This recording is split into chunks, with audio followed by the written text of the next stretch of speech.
What's up, y'all? It is Tasha and I am back with another video. It is Wednesday night, so you know what that means. It's time for another episode of Married at First Sight, y'all.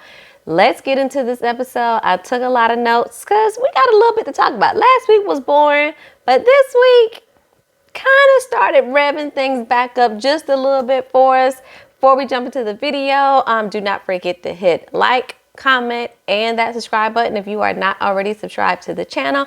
Come on over, make sure that you're notified every time a new video drops. So y'all, let's jump into the episode. Season 14, episode 3. We are finally wrapping up all of the weddings. Thank you, baby Jesus. Married at First Sight. Can we please start rolling out where we get these weddings done in the first episode? Like, let's get it over and done with, okay? We really don't care. They all kind of look the same for the most part. Let's get these vows done, get these rings, get this kiss, and let's move on with life, okay?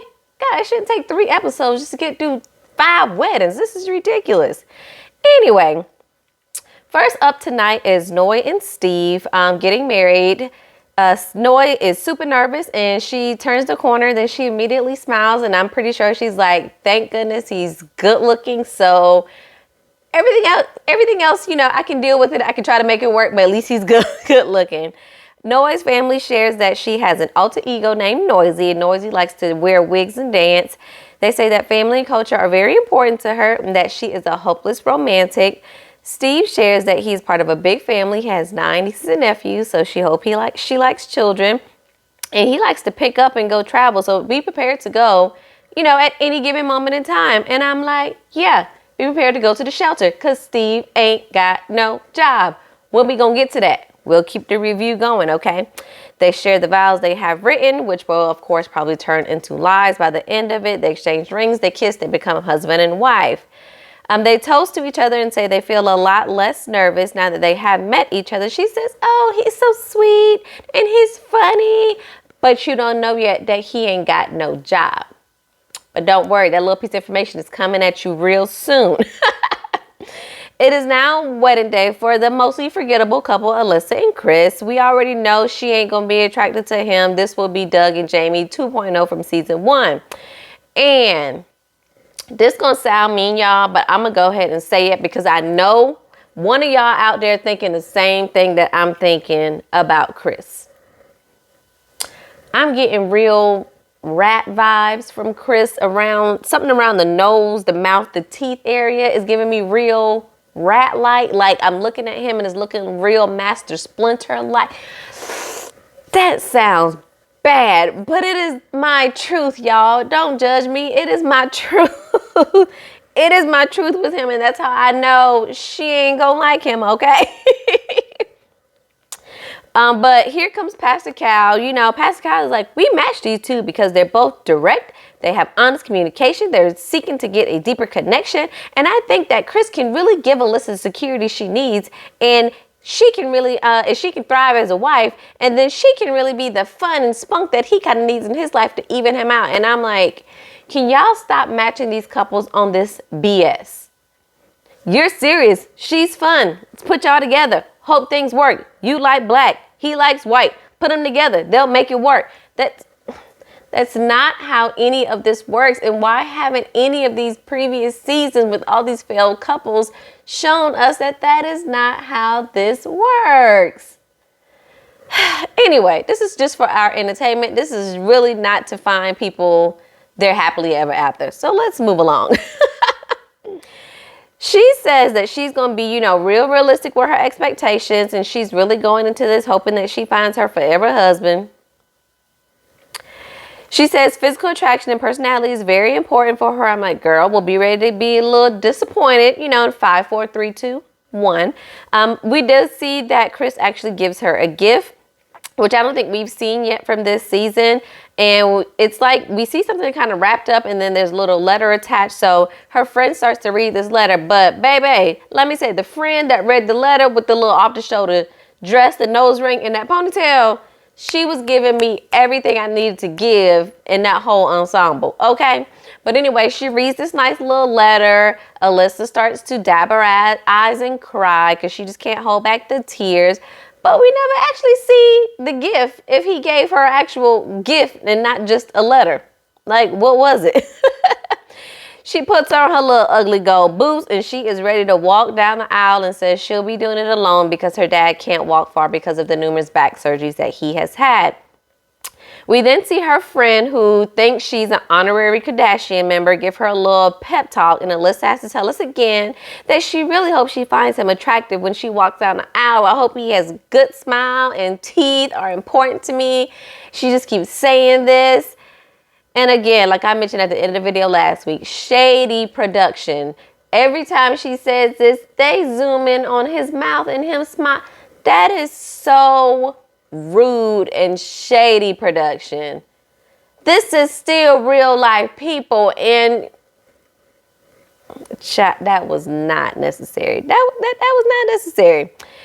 As she starts to walk down the aisle, she turns the corner and she kind of gets down to the front and she starts to cry once she gets down the end of the aisle. And I know it's because she's looking at his teeth and she's like, oh my God, what have I gotten myself into? She literally can't even really look at him because I know she's like, oh my God, I'm so disappointed, but now I am here. So what do I do now that I'm here at this moment? She is probably in her mind thinking, can I call a dentist right now? Can I call orthodontist, an endodontist? Who can I call at this very moment to help this situation? Because I can't.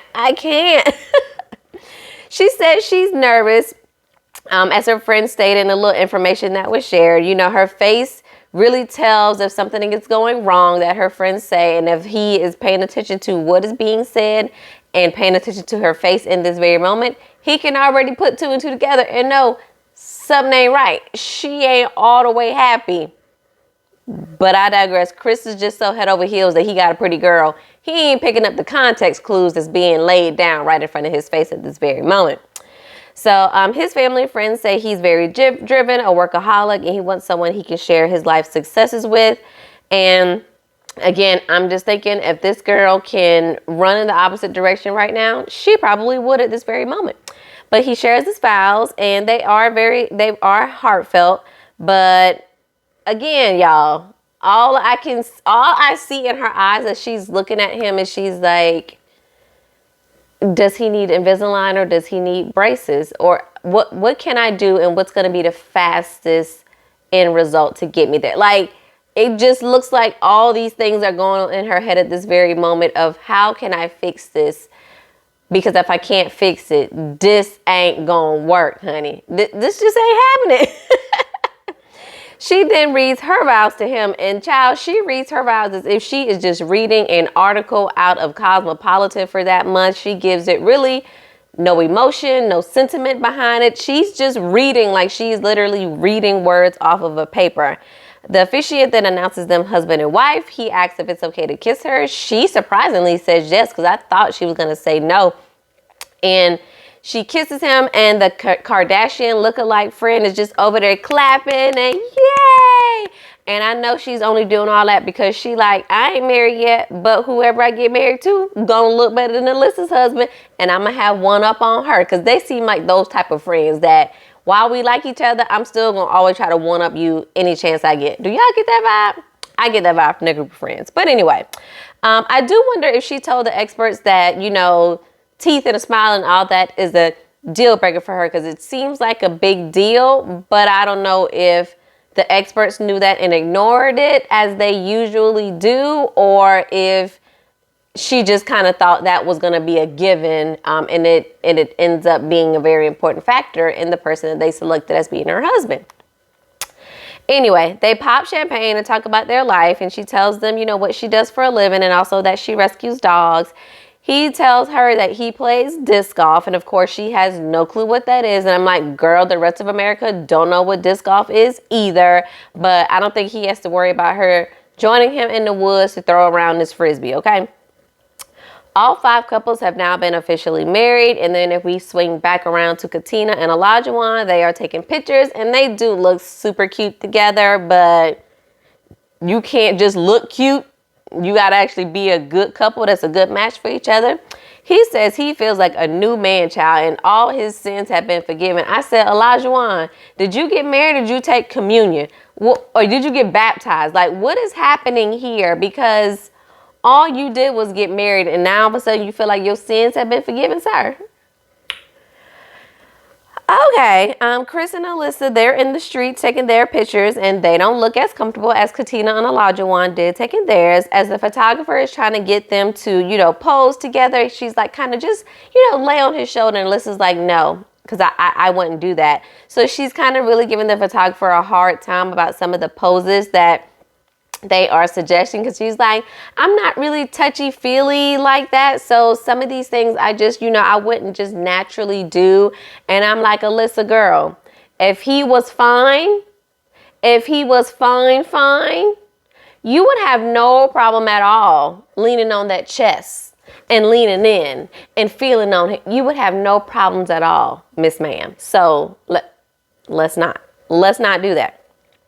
Noi and Steve then meet each other's families, and they both have kind of some weird families. Both brothers seem to have this orange hair going on. Bridesmaid's sister, I'm not sure who she is, got the pink hair going on. Noi then does a little wardrobe change and changes into an outfit that's customary for her culture. And it's a really cute little gold and red little outfit. All the couples are then starting to enter their reception, and Katina and Elijah share their first dance. And Katina is kind of feeling out the body yaddy on Elijah, and she's like, yeah, I kind of feel the chest. I feel a little bit of muscles, and I ain't complaining. I can't wait to, see his tattoos and stuff. Noi and Steve dance. They talk about, how many kids they want. We start hearing the tapping of the glasses, which of course means that they want them to kiss. And I'm like, so Steve, when you going to bring up, you ain't got nowhere to go Monday through Friday while she getting ready to work. Are we just... Be patient, Tasha, because it's coming. It's coming. Just be patient. Mark and Lindsay talk, and she basically just throws the other brides under the bus and says, they had all these other preferences of, I want somebody with muscles and tall and dark. And she's like, and I didn't, because I know, when you become 90 years old, none of this stuff is going to matter. And I'm like, and that's why you got Mark the Shark. Okay, he got white teeth, but now you got to deal with somebody that always looks shocked in the eyes all the time. Okay. She keeps talking about all the trash men she has basically encountered throughout her life. And I'm like, Lindsay, girl, there's no other topics that are up for conversation right now. This is what we have to talk about right now at your reception. Do we? Must we? Okay. Back to Katina and Elijah. They're discussing kids. They both want children in the next 2 to 3 years after they've had a chance to travel a little bit. They do talk about, their favorite foods and cooking. And again, now his tune has changed of, we'll learn how to cook. We'll get it all figured out. No worries, because she's fine. The cooking is no worries. Okay, so Noi and Steve are eating and talking, and she is ready to bring out the noisy because she's like, man, I'm ready to dance and get it in. And I'm just like, okay, girl, me and you are here.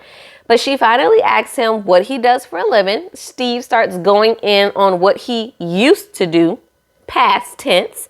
He talks about, he was laid off and then he took a, little 4-month trip. And the whole time he's talking, she's still eating because she's like, okay, he's going to wrap the story up with kind of telling me what he currently does right now.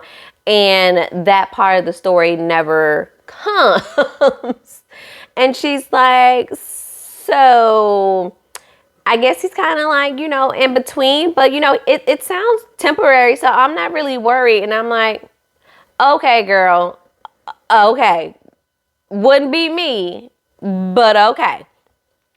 Mark starts talking with Lindsay's brother and her dad is like, Lindsay's tough. Her dad'd be ready to throw her under the bus real quick. But that she is kind, she has a good heart. He asks about her pet peeves. Her dad says really just to be in her corner and support her. He shares that, his dad is no longer living and he has no siblings. So he is really happy to now have a family. And he actually starts to tear up. And I'm like, poor Mark. Like, man, took you all this time to find a wife. Now you got a wife. You getting a little family. It's just everything is coming together. We'll see if it actually lasts in the end. But he asks for their blessing because he says that's something he's always wanted to do.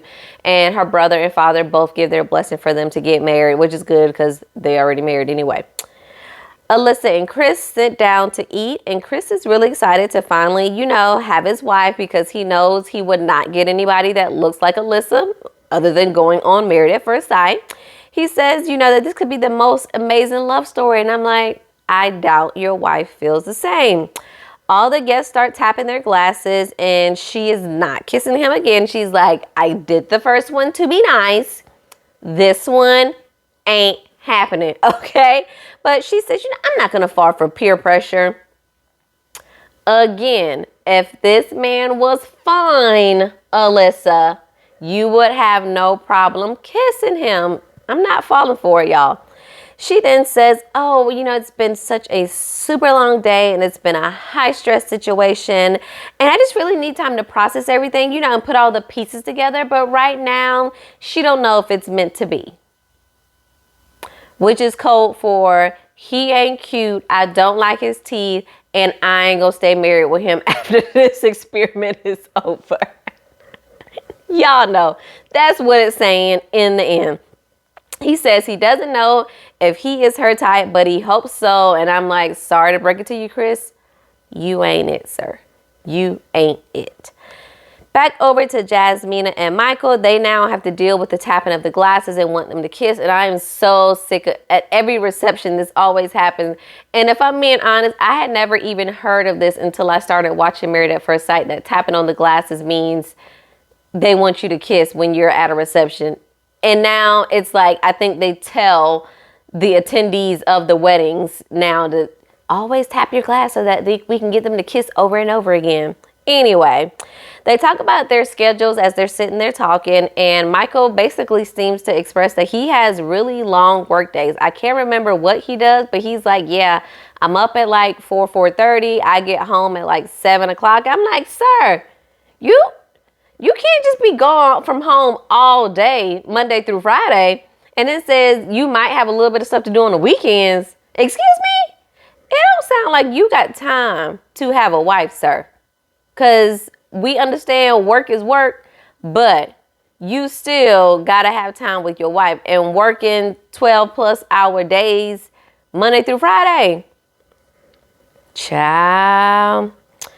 Anyway, they all cut their cakes and stuff. When we go back to Katina and Olajuwon, she's having some time talking with his groomsmen, and they talk about what she does for a living. I think she says she ends up helping like people that work for the state with their retirement and stuff, and then he actually works for the state. So she was like, ooh, I'll help you with your retirement. So she asked, what bad quirks she needs to know about Olajuwon. They say that she needs to be patient with him, and they share that she may have to explain things multiple times before he understands and responds. So she's like, as long as you give me the same, okay? They say that he will challenge her to be the best, and he will mold her to be the wife he wants. And I'm like, what? Oh, gosh. Okay. Olajuwon then goes to talk to Katina's mama.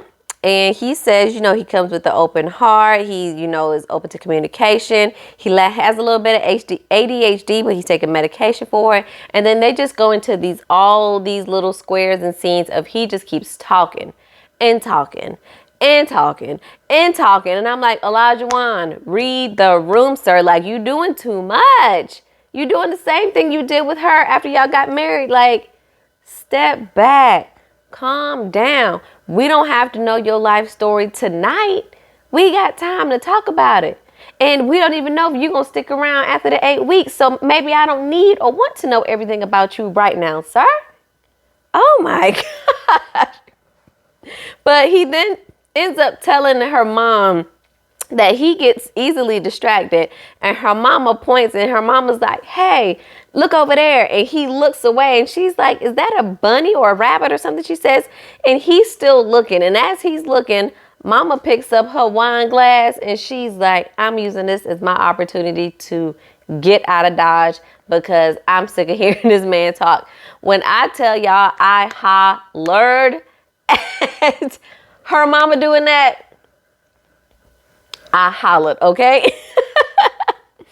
Next, we see Jasmina talking to Michael's sisters, and they just want her to embrace him, be patient with him, and really give him the extra love that he may need every now and then. They then share the story, about their mom passing away of breast cancer, and they actually give her a breast cancer pin like they are all wearing today, because they're like, now you're our sister, you're a part of the family, so here you go. So she starts to get real emotional, and I love to see it. I love to see Black women loving on other Black women. So I was so loving how welcoming they were to her and to their family. They asked about any family traditions for her, and of course she says no, and they're like, ooh, it's usually just, Mike and the girls, including, basically him and us. Now it's going to be Mike, his wife, and the girls. So they are ready to bring her all into the fold, and I love everything about it. Michael, don't mess this up, or y'all can still be friends, even if this don't work out with Michael, okay? Michael then sits down with her parents, and he says he's ready to be vulnerable when her mom asks what's his intentions with her, and her mom shares that communication is important and a strong foundation, and lets him know that if Jasmina is quiet, that is not a good sign. So I hope he take heed to the advice that's being given to him and listen so that he can pay attention to her. We then see Chris talking to Alyssa's mom, and she wasn't sure if Alyssa would get matched. And he asked if there's any good things that she said about him so far. And I'm just like, Chris, don't make this woman get to lying about what Alyssa has not said about you, okay? She says that Alyssa is stubborn, but he asks if she has a bad day, what can I do best to support her? Mom was just like, just leave her alone, stay out of her way. That's probably the best that you can do. And I'm like, Alyssa, grow up. If you are having a bad day, especially if your bad day has nothing to do with your husband, I'm going to need you to grow up and be able to communicate and not push that negative energy off on somebody else and interfere with, how their day is going. Okay? No, ma'am. Alyssa goes to talk to his groomsmen and they do ask what her first impression of him was. And she's like, my first impression was, and it just kind of goes. And she has nothing to say because she's really trying to come up with, I can't really tell them my real first impression. So what can I say that's still nice? Because this is their friend, and I can't just be, I can't be a Chris about it in this situation and just tell her friends that, he ain't my type. I can't do that. So what else can I say? So she says, she got very kind vibes from him. And I'm like, okay, Alyssa girl, kind vibes. All right. They say he's a natural teacher, so, if he comes off a little condescending, don't take it to heart. It's coming from a good place. He just wants to help you be a better person. And I'm like, what? Where are y'all getting these men from season after season? Let's get back to the review, y'all, because I am so sick of these men and the things that they have to say at this point, at least for the past, 3 seasons or so. I've been over it. I have been over it. And here we go with this once again. Don't take it to heart if he condescending. What? He ain't good looking enough to be condescending and for me to give a pass for him being condescending. Get out of my face. They say, don't be afraid to stick to your guns. Even if he says you're wrong, just stick to your guns. And I'm like, again, what sense does this make? So, in the expert, so let's pair this person that, just, won't let things go. And just if he says you're wrong, just stick to your guns. Let's pair that with someone who shuts down when they get upset. Make it make sense, Pastor Cal, Dr. Viviana. Dr. Pepper, I don't know if I'm going to include you because Dr. Pepper really don't be with the shits most of the time, but, get it together, y'all. Just get it together. So all the brides begin to toss their bouquets and the husbands go after the garter. And we know Olajuwon, he just can't wait to act like he Magic Mike, and he got to start pulling up his shirt so she can see the chest and the tattoos. And I'm like, sir, her family is still here. They don't know you. Let's give it a rest. Lindsay then sits down with Mark's friends, and of course she still has no filter and is still applauding this situation.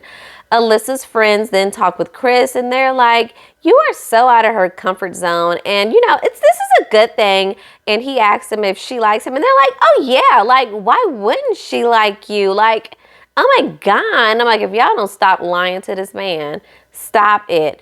They all then keep saying, she's a little bit slower with affection. And so, if she doesn't do this or doesn't do that, like, don't take it personal.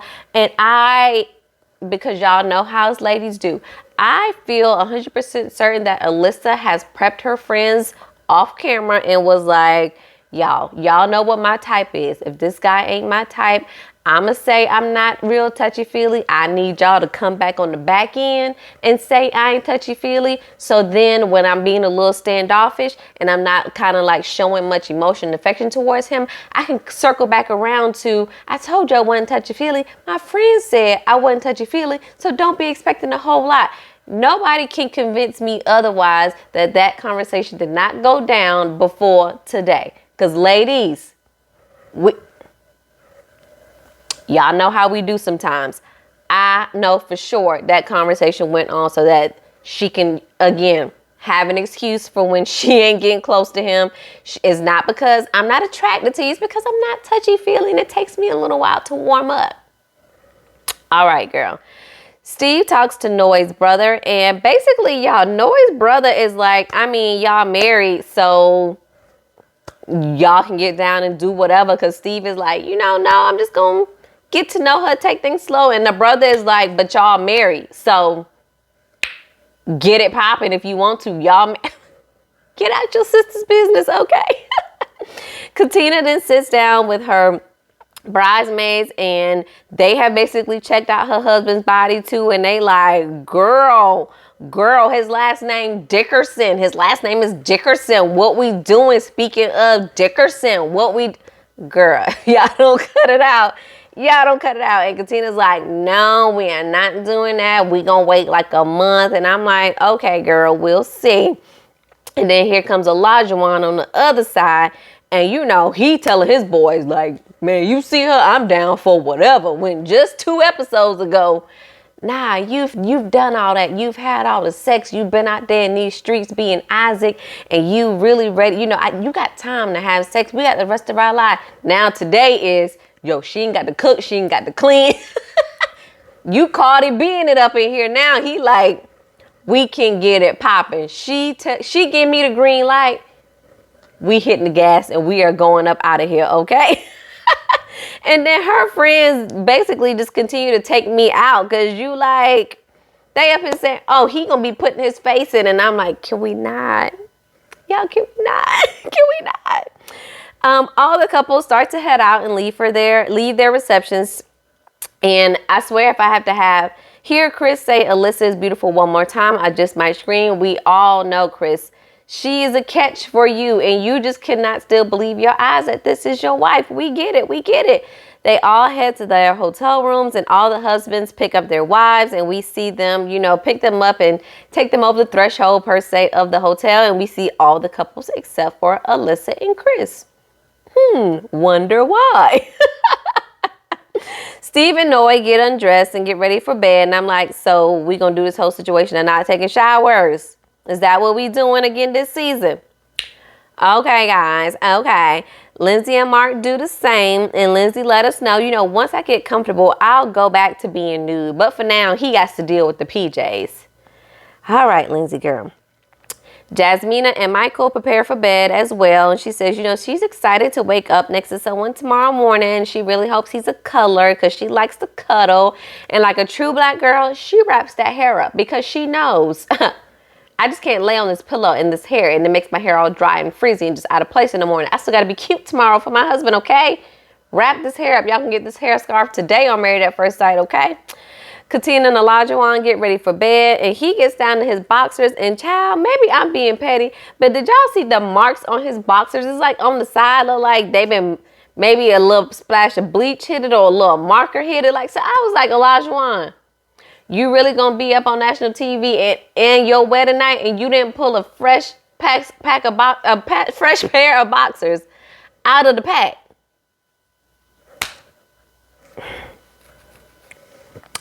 Okay, sir. But anyway, he is, of course, ready to consummate the marriage. She down, he down. Now we finally circle back around to Chris and Alyssa as we're about to close at the episode. And she is locked in a room with the producer and says she doesn't like people that are condescending. And his friends said that about him. And that's just not her type. She says he called her his side piece and that made her upset. And I'm like, girl, I'm sure you know the man was joking. Cut it out. You being real dramatic just because you don't like him. She says she doesn't see not one characteristic that she asked for, and she really does not feel comfortable sleeping with him. So she's like in there telling all this to producer, you know, crying. The producer is like, you really have to go out there and tell him something because he's just out there. He knows nothing at this point. He's just waiting. So she comes out and she laughs and she lies and she apologizes. Like, I'm sorry for, you know, just making you sit here and just wait for me. But she says, you know, there are some things that were being said that just doesn't sit right with her. But yet she doesn't share what those things are. So she think, you know, he's like, well, you know, is there anything I can do? And she's like, well, right now I think it's best that we just, you know, get some sleep because it's just really been a long day. He asks, you know, if there's anything she wants to know. And she says no. And then he apologizes. And I'm just like, girl. You see how she kind of made this man flip the script that quick of he necessarily do nothing wrong. And here he is trying to be, you know, accommodating to her and apologizing to her. When she the one that had all the smoke in the room with the producer, but then you couldn't come out here and say that to that man in his face. Girl, it's been like 6 hours. You are stressing this man out already. And you are kind of making us not like you already because you need to be straight up honest with this man, just like you were behind the doors with the producer. But anyway, I hated that she was being immature in this moment, and I just wanted Alyssa to get out of my face, y'all. But anyway, we see some highlights coming up in the future of this season. We see Alyssa and Chris get into it, Elijah Wan and Katina getting into it. We see Katina and Michael might be getting into it. Pretty much everybody gonna get into it, looks like, at some point in this season. So y'all, we got about 15 more episodes or so because y'all know how long Married at First Sight seasons be to really get into it. So we'll see what happens. But what did y'all think of this episode? Are y'all feeling Alyssa and this whole, I already think they're an odd parent, but Alyssa, you already rubbing us the wrong way already, sis. But maybe it's just me. Let me know how y'all feeling. And again, if you didn't last week, put in the votes down below of who y'all think will be the first one to consummate the marriage. I feel like Katina talking all that smoke about it's going to be 30 days. And I'm like, sis, the way you was talking about his body, and I'm sure once he started taking them shirts off and the way y'all was kissing in that bed as the cameras was leaving, it's going to be more like 30 minutes, not 30 days, child. But anyway, thank you guys so much for tuning in this week. Let's chat it up in the comments below, and I'll catch y'all in the next video. Peace.